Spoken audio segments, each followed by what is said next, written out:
this is Diane Mourglia-Swerdlow with another edition of Healthy Living for Expansions.com. Today I'm going to show you how to make a very simple pork loin roast. I have a 4-pound roast here, and you'll notice that the fat is this side up because we want the fat to bake down in it. Now, pork loin roasts are generally a little on the tougher side, so I want to show you a way to bake it so that it actually will come out pretty tender and will allow the juices and the spices to get in there and tenderize the meat a bit. So we're going to make a marinade. I'm going to start with about a ½ cup of apple cider vinegar. And I have some organic Dijon mustard, about 2 tablespoons of that.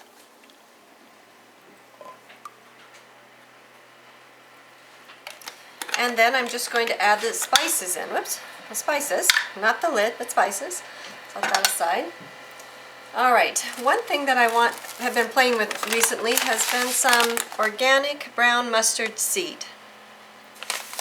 And one of the reasons I got that is because I showed you not too long ago how to make refrigerator pickles, and of course pickles call for mustard seeds. So anyway, I've been utilizing a little bit of the mustard seed, and what I did was I put it in my spice grinder and I ground it up, and I've been using that in some of my marinades and other seasonings, and been enjoying playing with it. So I'm going to add into the mix about a tablespoon of my ground mustard seed.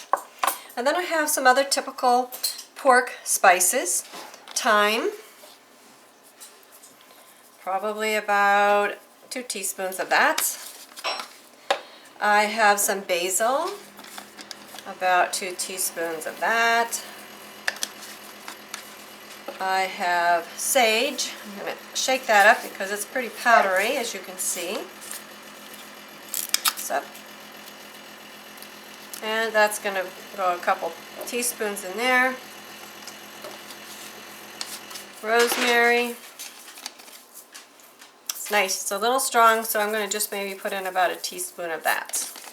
And I always, of course, use black pepper. And, of course, I don't put salt in because it has a tendency to pull the juices out. So a good heavy teaspoon of black pepper. And that's it. Then we just mix it all together. And remember, the apple cider vinegar helps to tenderize your meat. So if you have a tougher cut, anytime you put a little bit of vinegar into your marinade, it's going to help it tenderize more.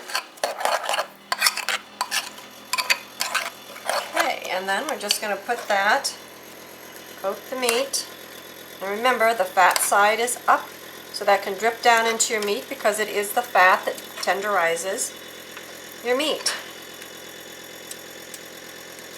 And pork loin roasts do not have a lot of fat to start with, so be sure you do the ends, the sides, and if you want you can do the bottom, but I'm not going to do that today. This is again about a 4-pound roast. Well, that will make it nice and tender and give it some good seasoning. Now, this is very, very simple. Now, I do have a meat thermometer, which I've shown you before, and then I've told you mine's old and dirty, but it's still serviceable. They cost, I don't know, $5 or $6 here in the US. And I'm going to put this in the center portion. Of course, there is no bone. If you have a bone, you never have your meat thermometer touch the bone because that will affect the temperature. But we're going to cook this until it's about 150 degrees internally. And of course, you want to position it so that when you do peek in at some point, that you can see what's going on. It should not be touching your pan. I have to raise this up a little bit because of my fat layer. Should not be touching your pan or any part of your oven because that will also make a difference in the reading of your thermometer. So I have it nicely positioned here. I'm going to put it in the oven at 450 degrees Fahrenheit for 10 minutes. At the end of 10 minutes, I'm going to turn my oven down to 250 degrees Fahrenheit. And then without opening the door, because I don't want the heat to come out, we're going to let it roast in there for about 45 minutes. And then when we pull it out, we'll check the meat thermometer and we'll let it sit for a few minutes. because you want to remember when you take something out of the oven, especially a piece of meat, it's going to continue to cook. So in order to get it to the temperature that you want to eat it at, you don't take it out at the temperature you want to eat it at. You take it out about 10 to 15 degrees less than where you plan on eating it. So we'll check back with you in about 10 minutes and we'll lower that temperature down. Okay, my timer's up. Let's turn that off. We're going to reduce the heat. This is from my top oven. I've also got some sweet potatoes going in the lower oven, but the top oven, we're going to turn it down to 250.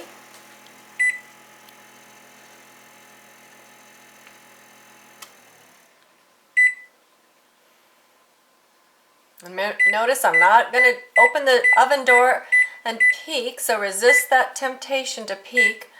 Press the start, and then we're going to go 45 minutes. And remember, this is approximately a 4-pound pork loin roast. So if you have a smaller roast or a larger roast, you need to adjust your time.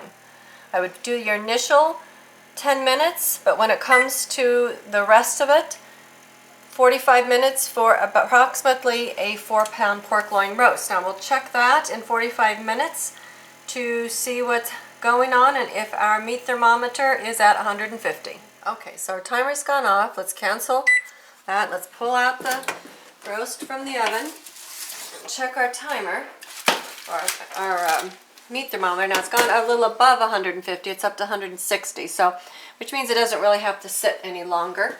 I'm going to pull that out. Remember, it's hot, so use your pot holder. If you touch it, you're going to be sorry. I'm going to let it sit for about 10 minutes, and we'll come back and slice it, and we'll take a look inside. All right, now all we have to do is just cut open our roast.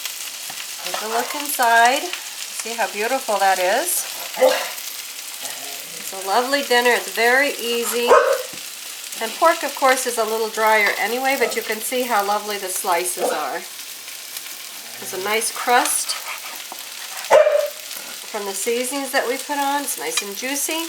And I have some lovely stir-fried vegetables here we're going to add to it, and we have an easy dinner. So 1, 2, 3. Oh, and sweet potatoes. Let me show you my tray of sweet potatoes. There we go. You see? I bake about 6 pounds at a time, and about 350 for maybe 45 minutes to an hour till they're nice and soft. I've cut the ends off, any bad spots. We'll have them tonight with a little bit of butter on it, and then I'll put the rest in the freezer and put them in portions that we'll need as our family. You can even just do one at a time. And then when you want a sweet potato, you pull it out, you can defrost it, heat it in your oven, you can fry it up, and it's easy, but do them all at once. It makes it a lot easier for yourself. So some veggies, a sweet potato, and pork roast, and you are set. So thank you very much for joining me, Diane Mourglia-Swerdlow, another edition of Healthy Living.